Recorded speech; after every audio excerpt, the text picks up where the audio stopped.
The Mother's Day Mice by Eve Bunting, illustrated by Jan Brett.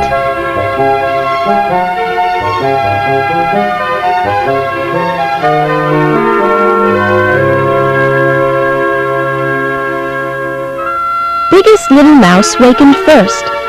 It was early morning and still almost dark. He tugged gently on the whiskers of Middle Mouse, who slept next to him. "It's Mother's Day," he whispered. "Time to get up and go for our presents." Middle Mouse tugged gently on the whiskers of Little Mouse, who slept between him and the wall. "Mother's Day," he whispered. They crept out of bed and tiptoed past Mother's room.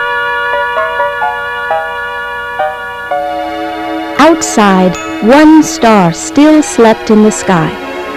They stopped to wash paws and faces in the pail of water Mother kept by the front door. Biggest studied his watch. "We have 2 hours before Mother wakes up. Middle and I know what we're getting for her and where to find it." He looked at Little Mouse and waited. "I know what I'm getting too," Little Mouse said. "Honeysuckle." Biggest shook his head. "Little Mouse, honeysuckle grows only on Honeysuckle Cottage, and we know who lives in Honeysuckle Cottage. You'll have to find something else for Mother." Little Mouse wanted to argue, but Biggest was already lining them up, one behind the other. "Hold tails and be quiet as we go," he said. "The dark has dangers for little mice." They ran across the meadow. Little Mouse liked the tough, smooth feel of his brother's tail. He thought the three of them, joined together, must be long as a snake. He didn't want to think about snakes, though. The edges of sky were streaked with morning. A red fox passed them on his way home. They crouched till the white tip of his tail disappeared in the trees. "Grrr!" Little Mouse said fiercely. "Who's afraid of him?"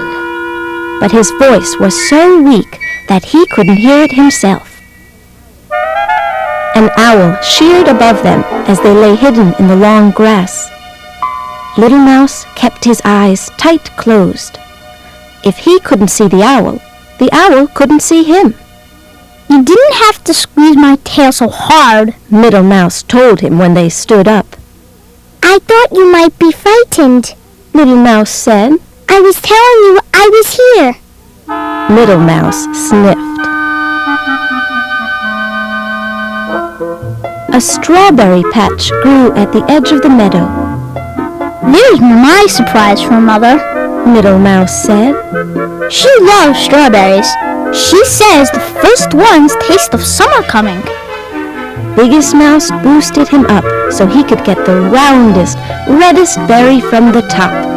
Its weight tipped him backward as he carried it. "My surprise is here too," Biggest Mouse said. He picked a dandelion fluff ball and held it high by its milky stem. "It's a wish flower for Mother." Little Mouse thought the fluff ball was as beautiful as a spinning of spiders' webs. He could see the sky through it. "Mother, we'll love it," Little Mouse said. "Now can we go for the honeysuckle? We have time, and maybe he won't be there." Biggest Mouse sighed. "We'll go look, but only because you're the littlest and it's Mother's Day, and we won't go close. Cat is always there." Cat was there. He lay on the porch of Honeysuckle Cottage, monstrously big, monstrously black. When he yawned, his mouth was a dark, spiked cave. Little Mouse could see it clearly, even though they weren't too close. "Maybe he'll leave soon," Little Mouse whispered.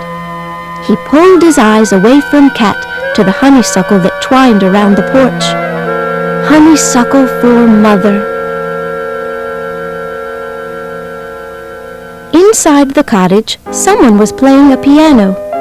The tune was "Twinkle, Twinkle, Little Star."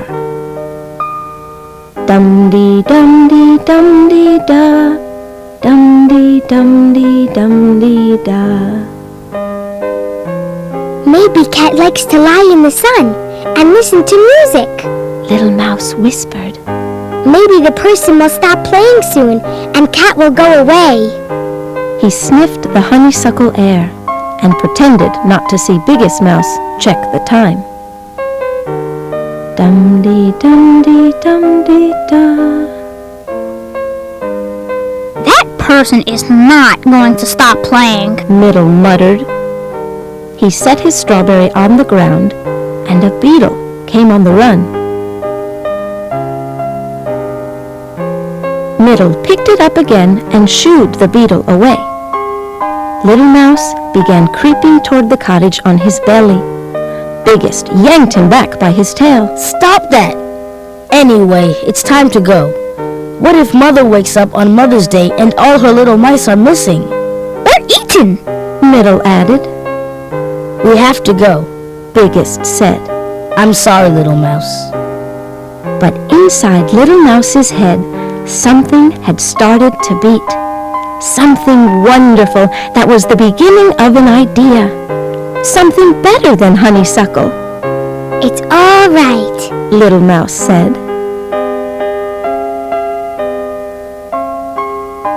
The sun made a pink path across the meadow as they ran for home.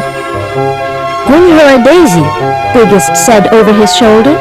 she likes daisies. Bring her a rock. Middle puffed. A small rock that's not hard to carry.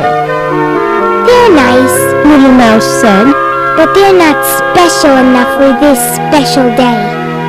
He had something special, though. He had it strong and firm in his mind when they got home. Biggest stood the fluff ball in a jar beside Mother's chair. Middle put the strawberry on a blue dish on the table. I'm glad I didn't roll it. He said.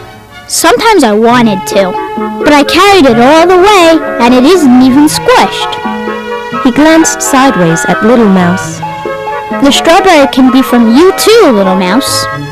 And the fluff ball will be from both of us, Biggest said. Little Mouse smiled. Thank you, but I brought something of my own. He thought it was funny when his brothers looked all around and then rolled their eyes at each other. Something I kept hidden. He said. Biggest Mouse held up a warning paw. Shh! Mother's coming. Happy Mother's Day! They all shouted when she came in the kitchen, and Mother said, "Why, you remembered." Remembered? We almost got eaten free. Middle began, but Biggest poked him hard. Sometimes Middle talked too much. Mother blew on the fluff ball, and it exploded into a million beautiful feathery seeds. Did you make a wish? Biggest Mouse asked. Yes, a wonderful wish. Mother cut the strawberry in 4 pieces. I love strawberries, she said. The first ones taste of summer coming. She nibbled on an edge of berry and closed her eyes, and Little Mouse knew she was tasting sunshine and sweet corn and the cold waters of Meadow Stream. Now me! He said. He was so excited he thought he might explode, like the fluff ball, into a million pieces. The music he'd heard at Honeysuckle Cottage was loud in his mind, and he clasped his paws and began to sing. He sang the words he'd thought of as they ran home. We have brought a song to say, Happy, happy Mother's Day. No one's mother is so nice. Love from all your little mice. That was wonderful, Mother said when he finished. How astonished his brothers were! They'd thought he had nothing, and all the time he'd had this. Was it better than honeysuckle? Little Mouse asked. Much better, Mother said. Honeysuckle doesn't last forever. A song does. Was it the best of all your surprises? As soon as he asked that, Little Mouse felt mean. The song is from all of us, He added quickly. Mother smiled. All my surprises were lovely. You each brought me something different, and you each brought me something the same. Do you know what that was, Little Mouse? Little Mouse knew. They'd brought her their love. Mother opened her arms wide, and they ran to her. Let's sing Little Mouse's song, She said. Mother and her 3 little mice swayed together as they sang, and the kitchen was warm with wishes, and summer coming, and music, and love.